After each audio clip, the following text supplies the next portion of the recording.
Assalamualaikum warahmatullahi wabarakatuh. Kembali lagi bersama saya Romi Mesra pada channel Naluri Edukasi Alam Takambang Jadi Guru.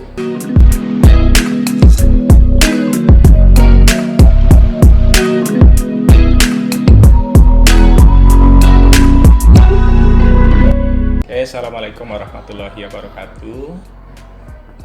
Nama saya Ihsanul Ikhwan. Sekarang saya dinas di SMA Negeri 4 Padang.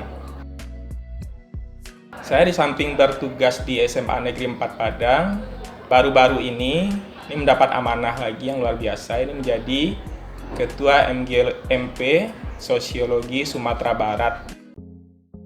Topik yang kedua tentang SKB 3 Menteri. Nah, kita tahu ini karena sebenarnya ini kan dampak dari kasus di, apakah bisa kita bilang kasus atau tidak, di SMK 2 Padang. Jadi ada salah seorang siswi di sana yang non muslim ya, itu tidak mau menggunakan jilbab. Dan dari berita yang saya baca itu ada oknum guru ya, kita bicara oknum yang mungkin merasa bahwa jilbab ini harus wajib di sana. Kabarnya begitu. Nanti kalau tidak saya revisi lagi. Kira-kira menurut Pak Ihsan mengenai SKB 3 Menteri itu apa poin yang kira-kira menjadi kontradiktif? Saya mungkin tidak langsung ke SKB 3 Menterinya. Kalau saya di saat kasus ini viral, justru saya sebagai pribadi ya, maupun guru sosiologi, saya mengapresiasi gitu loh. Jadi mengapresiasi ini artinya, bukankah memang pada saat ini kita ada semacam hak-hak ya individu untuk memberikan pendapat. Itu saya sangat apresiasi sekali gitu. Nah, selanjutnya kalau misalnya kita ingin menilik apa sih permasalahannya, saya melihat sebenarnya aturan memakai jilbab di sekolah-sekolah negeri di Sumatera Barat sebenarnya itu nggak ada masalah. Mengapa saya mengatakan demikian? Karena dia sudah sesuai dengan nilai-nilai kearifan lokal setempat. Kita yang notabene sebagai orang Minang ya, adat Basandi Sara Basandi Kitabullah, di saat siswa atau siswi yang perempuan itu dia memakai identitas di sekolahnya itu serupa dengan jilbab, saya pribadi itu tidak menganggap sebuah identitas keagamaan, tetapi dia hanyalah sebuah identitas yang dijadikan peraturan bersama. Kepada siswi yang muslim, tentu saja itu menjadi hal yang wajib, karena peraturan itu diambilkan dari nilai-nilai kearifan setempat, dari nilai agama Islam yang adat Basandi Sara Basandi Kitabullah itu. Tetapi kita jangan lupa gitu, di mana bumi dipijak, di situ langit dijunjung. Selagi yang kita pijak dan kita junjung itu tidak bertentangan dengan norma-norma yang ada di atasnya gitu. Nah, itu menurut saya. Nah, yang jadi keanehan itu adalah yang saya nggak habis pikir, kenapa nilai agama, aturan agama seolah-olah dia dikeluarkan dari nilai-nilai kearifan lokal. Gitu loh Pak Romi. Yeah. Mungkin kalau di sini saya lihat pemerintah mencoba mengeneralisasikan hukum ini ya Pak Ihsan. Konteksnya harusnya kan kita juga melihat kearifan lokal gitu ya Pak Ihsan. Jadi artinya kita sudah menemukan benangnya bahwa ada yang Bapak bilang tadi, generalisasi itu yang tidak boleh. Nah, itu ya. Mengeneralisasi, menganggap semuanya ini secara umum itu yang tidak boleh. Karena kan kita punya porsinya masing-masing, daerah punya porsinya masing-masing, sekolah punya porsinya masing-masing. Justru di saat kita mengeneralisasikan itu sama, akhirnya kita menciderai kebinekaan loh Pak Romi. Justru kita tidak menghargai perbedaan-perbedaan yang ada gitu lah. Jadi kita ingin mengagung-agungkan hak asasi manusia, kebebasan individu, justru pada dasarnya kita menciderai kebebasan itu sendiri gitu lah. Karena kebebasan itu sendiri dia harus dibatasi. Di saat kebebasan dia tidak dibatasi, mohon maaf, tentu akan jadi apa sih bedanya kita dengan yang lain. Nah, kalau misalnya saya beragama Islam, jadi apa dong beda saya beragama Islam dengan saya tidak beragama Islam? Apa bedanya Anda yang Nasrani dengan yang non Nasrani gitu lah? Apa bedanya saya orang Minang Dengan orang Sunda kita kan punya ciri khas masing-masing itu. Tetapi jangan sampai nilai agama ini dibedakan dari kearifan lokal. Karena nilai-nilai agama itu pun dia juga bagian dari kearifan lokal yang mesti diakui oleh pemerintah. Untuk itu, statement terakhir Pak Ihsan tentang SKB 3 Menteri ini seperti apa Pak Ihsan? Kalau saya dengan SKB 3 Menteri, mungkin harus kita pertimbangkan kembali ya. Mungkin kita inap-inapkan lagi, ya kan? Kita kunyah-kunyah kembali. Mari kita bicarakan permasalahan ini kepada ahlinya gitu loh. Di situ harus ada budayawan, ya kan? Harus ada akademisi yang bicarakan itu. Kemudian yang kedua, di samping secara profesional, juga harus proporsional Pak Romi. Jadi kalau permasalahan ini nggak proporsional, orang yang bahas nggak pada porsinya, langsung diambil tindakan sepihak oleh pemerintah pusat, ya kan? Kemudian dibuat aturan generalisasi seperti itu. Baik, kita masuk ke topik yang ketiga, yaitu tentang kemarin viral juga ya, masalah ada buku untuk anak SMA. Namun ketika sumber dari situs itu diklik, ternyata kabarnya situs porno. Saya sudah coba klik tadi, dan itu memang error ya. Nah, kira-kira untuk kasus tersebut, pendapat dari Pak Ihsan bagaimana Pak Ihsan? Jadi soal yang baru itu kan Pak Romi ya kan polemik di buku sosiologi kelas 12. Itu ada sebuah materi yang di dalamnya itu kan ada gambar apa yang di atasnya, kalau tidak salah ini gambar sebuah pemukiman masyarakat tradisional ya di Sunda. Kemudian di bawahnya ada diterangkan kita bisa melihatnya di situs bla bla bla bla. Nah, kan begitu. Nah, ternyata begitu situs ini dibuka, ternyata isinya konten dewasa. Nah, jauh dari pembelajaran. Tapi sekali lagi saya sampaikan, mirip dengan kasus yang di SMK 2 Padang tadi Pak Romi gitu. Bagi saya sebagai akademisi sosiologi ya, justru penting masalah ini dibahas gitu. Dengan adanya viral begitu, kita kan menjadi tahu bahwa memang kita nggak boleh sembarangan.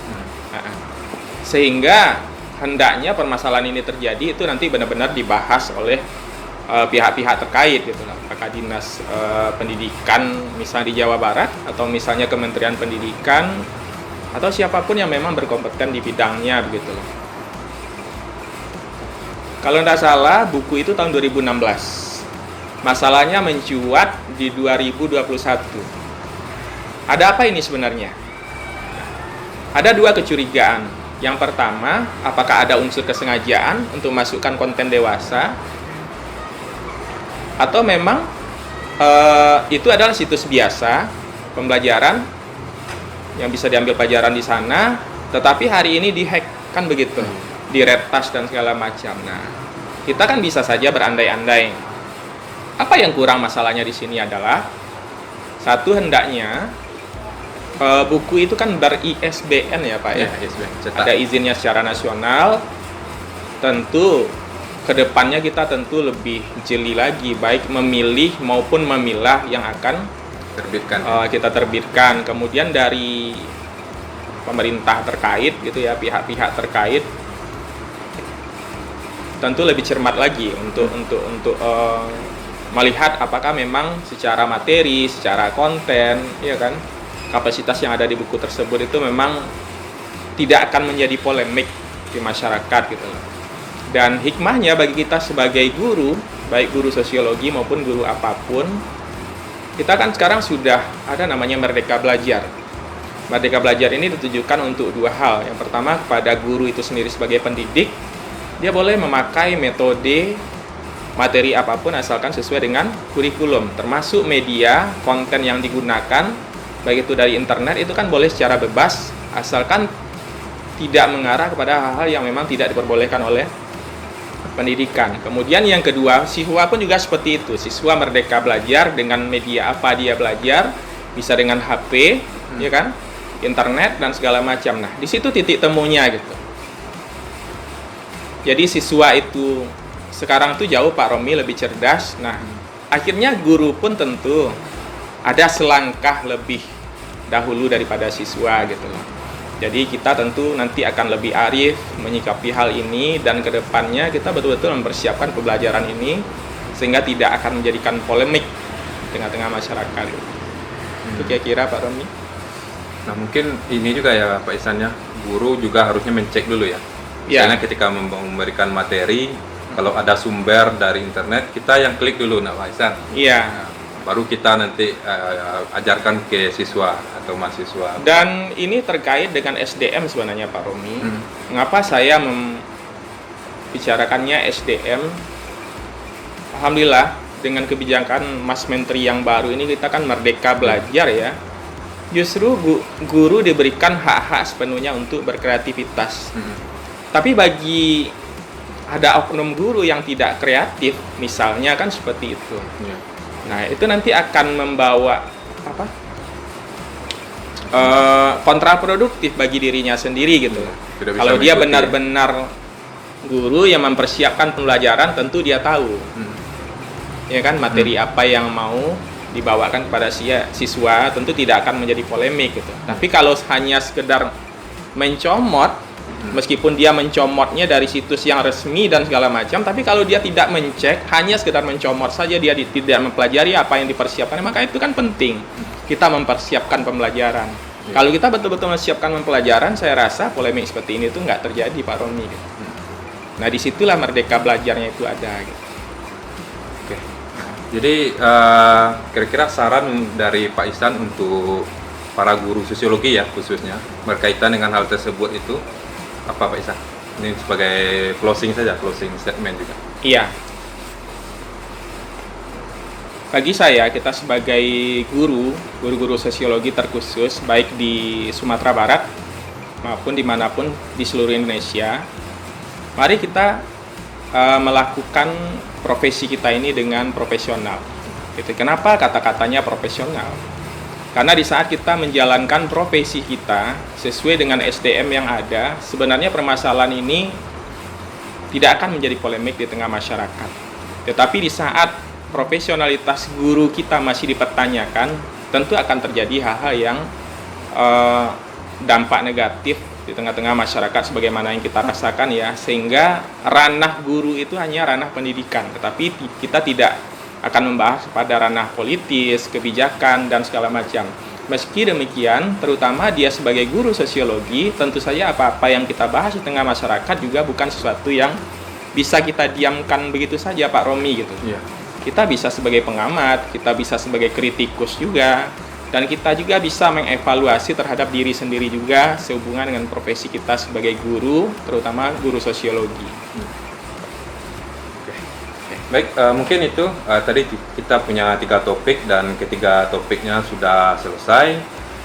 Mudah-mudahan dari video kali ini bisa menambah pengetahuan kita, baik itu tadi berkaitan dengan SKB 3 Menteri, berkaitan dengan MGMP juga begitu ya, berkaitan dengan buku tadi juga yang ada situs pornonya. Nah, semoga ini bisa mencerdaskan masyarakat juga, mencerdaskan juga para akademisi yang lain, memotivasi lagi para guru sosiologi khususnya untuk lebih kreatif lagi seperti yang dikatakan oleh Pak Ihsan tadi. Kita hidup di zaman sekarang yang serba teknologi ya, di zaman 4.0 ini kita harus lebih kreatif lagi, gurunya harus selangkah lah di depan siswa ya Pak Ihsan ya. Jangan sampai kita ketinggalan, siswa bisa pakai Zoom, kita tidak bisa.